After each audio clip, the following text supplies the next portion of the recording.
L'Association pour le développement des aînés à l'Université du Québec à Rimouski permet maintenant aux aînés de la Gaspésie de suivre des cours. Jean-Denis Laperrière a discuté de l'association avec Julie Boyer du conseil d'administration de l'ADOCAR. Alors, je suis accompagné de Julie Boyer du conseil d'administration de l'ADOCAR et du comité de formation Gaspésie de l'ADOCAR. Bonjour. Bonjour, Jean-Denis. Vous allez bien? Oui, très bien. Pour commencer, l'ADOCAR, c'est quoi? C'est l'acronyme veut dire Association pour le développement des aînés à l'UQAR. Ce que c'est un organisme sans but lucratif qui existe là, depuis une trentaine d'années, qui offre des activités de formation, des cours, des conférences sur différents sujets qui se destinent, là, ces cours-là, ces activités-là, aux 50 ans et plus. Depuis une trentaine d'années, l'organisme était plutôt présent à Rimouski, puis plus récemment à Rivière-du-Loup. Mais depuis peu, on fait un développement de l'offre de services en Gaspésie. Et on est donc tout un petit groupe là, de Gaspésiens qui travaillent avec l'ADOCAR au développement de l'offre de services en Gaspésie, pour le moment en ligne, mais éventuellement aussi en présence. Ça fait combien de temps que ça a été mis en place pour la Gaspésie? Bien, ça a commencé en 2020, tu sais, avec l'arrivée, évidemment, de la pandémie. Cet organisme-là, qui avant ça donnait ses cours plus dans les salles de cours au Bas-Saint-Laurent, bien là, avec l'arrivée de la pandémie, évidemment, il y a eu un virage sur les plateformes Zoom, plateformes en ligne. Et au même moment, on était un groupe de Gaspésiens qui souhaitaient le développement de ce type d'activité de cours, en Gaspésie et qui avions approché l'ADOCAR. Ça fait que l'offre s'est faite en même temps. Donc, il y a eu des premiers cours à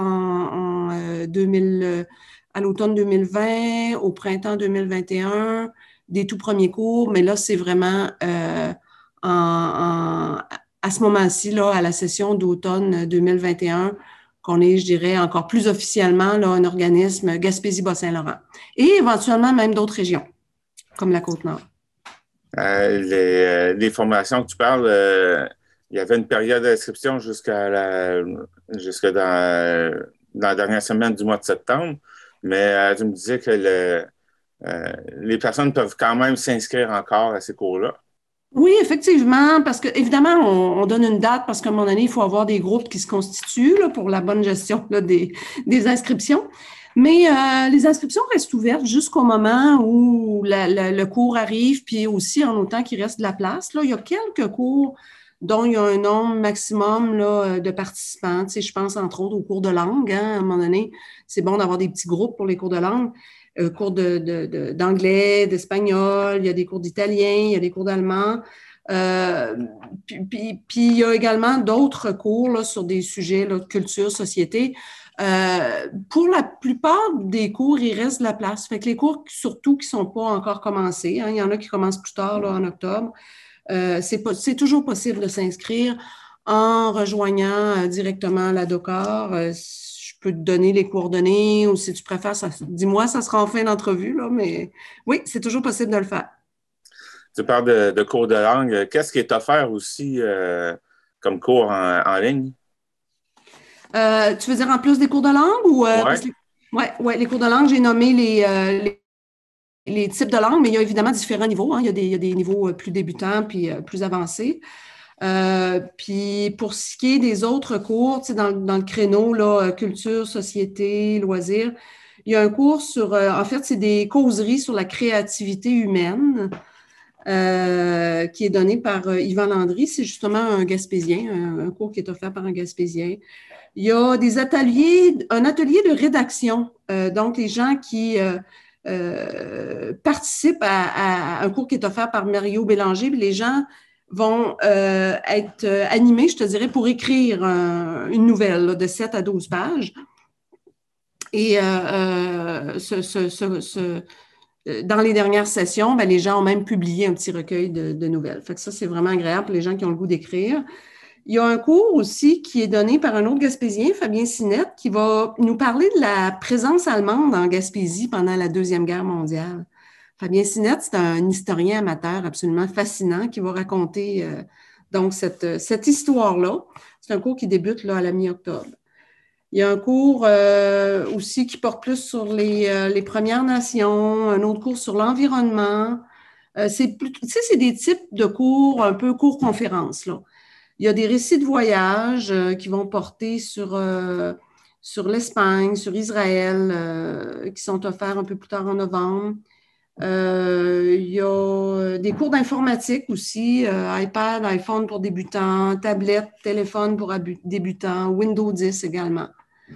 Il y a aussi, là, la plupart des cours dont je t'ai nommé, il y a un coût d'inscription, on pourra en reparler, mais il y a également des cours qui sont offerts gratuitement pour les proches aidants.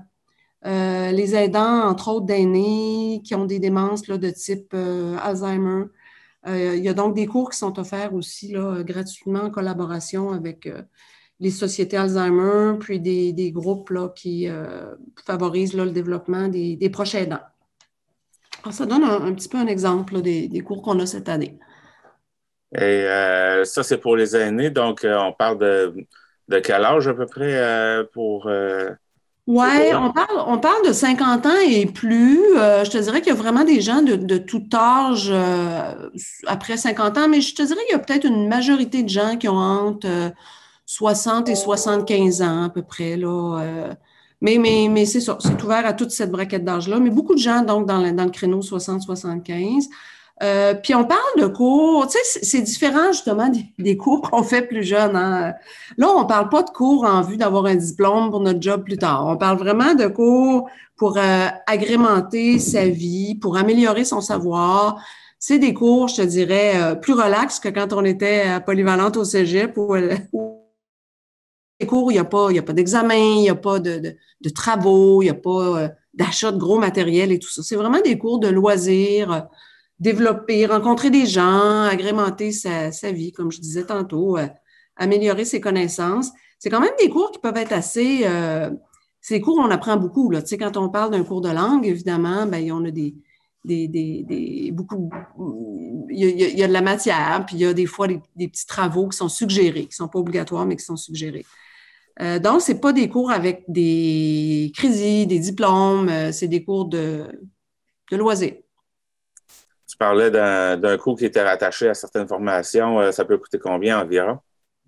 Tu sais, je peux te donner des exemples. Moi, je calculais quasiment l'équivalent, admettons, d'un 5 de l'heure, entre guillemets, là, parce que je te donne un exemple. Les cours de langue, ça dure 10 semaines à raison de 2 heures par semaine. C'est donc 20 heures. Puis ça coûte une centaine de dollars, là, 105 pour les membres, puis 115 pour les non-membres. Rentrer membre de l'ADOCAR, parce que l'ADOCAR a son membership, c'est 20 par année, puis ça donne des réductions justement sur les cours, puis ça donne un accès gratuit aux conférences. Autrement, les conférences, il y a un coût de 5 par conférence. Donc, c'est ça, je te dirais. Puis, il y a évidemment des cours plus courts. Tu sais, je vais te donner un exemple. La présence allemande en Gaspésie, ben, c'est 3 semaines à raison d'1h30 par semaine. Puis, c'est 35, le coût total du cours, là, 35 pour les membres, 45 pour les non-membres. OK. Donc, tu parles d'un membership. Donc, quelqu'un qui voudrait devenir membre ou quelqu'un qui veut s'inscrire à ces cours-là, c'est quoi, comment il doit se prendre? En allant sur le site web de l'ADOCAR, qui est l'adresse, c'est adaukar.uqar.ca.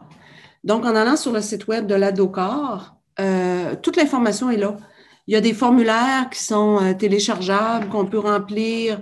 On peut imprimer, on peut le remplir, puis envoyer un paiement, par exemple, par chèque, par la poste, mais on peut aussi remplir en ligne le formulaire, puis procéder par virement là, à partir du moment où on s'inscrit, ben, la responsable des inscriptions de l'ADOCAR renvoie un courriel avec un lien pour faire un virement.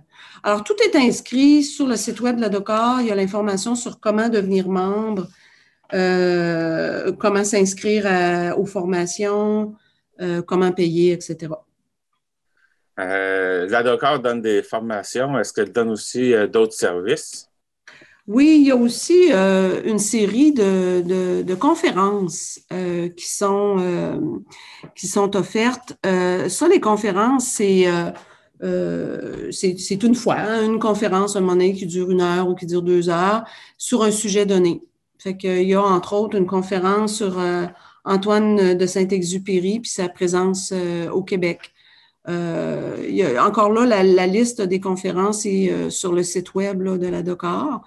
Il y a une conférence sur le Sentier international des Appalaches qui est donnée par justement un Gaspésien, Jean-Marc Hardy. Ça fait que il y a différentes conférences. Une qui est donnée par Catherine Pellerin sur la conception d'un bulletin de nouvelles donc dans les médias, comment on conçoit le bulletin de nouvelles. Il y en a sur l'actualité des filles chinois dans le monde au mois de novembre, les écueils de la laïcisation de l'État au Québec. Il y a une conférence sur les yeux, donc la santé des yeux, etc. Fait que ces conférences-là, je dirais, il y en a à peu près 4 par mois. Et pour s'inscrire, c'est différent. C'est pas une inscription en début de session, c'est vraiment une inscription qui se fait dans les jours qui précèdent là, la conférence. Encore là, sur le site web, l'information est mise en ligne, les formulaires d'inscription, pour faire en sorte que les gens puissent s'inscrire juste avant la conférence, là, dans les semaines qui précèdent. C'est 5 $ pour les non-membres, puis c'est gratuit pour les membres de la DOCAR. Fait que la conférence, elle se donne aussi actuellement, là, toutes les conférences se donnent sur la plateforme Zoom. Puis pour quelqu'un qui ne serait pas familier avec la plateforme Zoom, la DOCAR offre des conférences, des cours aussi ou des séances, des ateliers pour savoir comment s'inscrire, comment utiliser la plateforme. Tu me disais tout à l'heure que vous êtes vous comptez pouvoir faire en sorte que des cours sur place puissent se donner ailleurs dans la Gaspésie. Savez-vous un peu c'est quand que ça pourrait être mis en place? Oui, actuellement, on est en planification stratégique pour prévoir le développement de l'organisme dans les prochaines années. Fait qu'on réfléchit à ça. C'est sûr que les cours en présence, évidemment, ça va être quand c'est possible en fonction de la santé publique, puis évidemment, selon l'évolution de la pandémie. Mais il y a eu donc ce virage qui s'est fait avec l'arrivée de la pandémie vers les cours en ligne. On a vu les avantages des cours en ligne, donc fort probablement que nos réflexions des prochaines années vont nous amener à garder les cours en ligne, mais à ramener aussi possiblement des cours en présence. Puis le développement des cours en Gaspésie, il n'y a jamais eu de cours en présence, mais le comité Gaspésie, on y réfléchit. On pourrait, par exemple, faire un partenariat avec le Cégep puis utiliser les locaux du Cégep. On sait qu'il y en a à Gaspé, il y en a à Grande-Rivière, il y en a à Carleton. Est-ce que ça pourrait être dans d'autres municipalités, dans d'autres locaux? Il faut qu'on regarde ça aussi. Ça fait que ça risque d'aller selon l'intérêt des gens. Il y a des avantages aux deux formules, là. Mais tout ça pour dire qu'il n'y a rien de décidé, mais on y pense sérieusement. À quel moment ce sera? Peut-être plus 2000, je sais pas moi, automne 2022, peut-être, là. Mais tout reste à voir. On se reparlera. Il y aura de l'information en ligne aussi. Mais on pense que ça pourrait être intéressant. Ce qui va être bien aussi dans la décision qu'on prendra, c'est de connaître ce que les gens préfèrent, tu sais. Il est possible qu'on fasse un sondage à un moment donné sur ce que les Gaspésiens, la clientèle, les Gaspésiens, parce que là, les Gaspésiens, il y en a qui ont commencé à s'inscrire déjà à des cours, à la dernière session, à la session en cours. Fait que eux ou d'autres Gaspésiens qu'on pourrait consulter via peut-être d'autres organismes qui rejoignent les 50 ans et plus, on pourrait voir qu'est-ce que les gens souhaitent. Est-ce qu'ils préfèrent les cours en ligne? Est-ce qu'ils aimeraient avoir des cours en présence? Puis si oui, ce serait dans quelle ville? Tu sais, à Grande-Rivière, il y a sûrement un noyau, ou dans le territoire de votre télécommunautaire, il y a certainement un noyau de gens qui pourraient, par exemple, aimer avoir des cours en présence, peut-être au cégep. Alors, tout ça est à réfléchir. OK. Est-ce qu'on a fait pas mal le tour? Il y a peut-être une chose que je rajouterais. Tu sais, tantôt, quand je donnais l'adresse, Puis dans l'adresse, il y a le mot UQAR. Je me suis dit, c'est peut-être bon de préciser.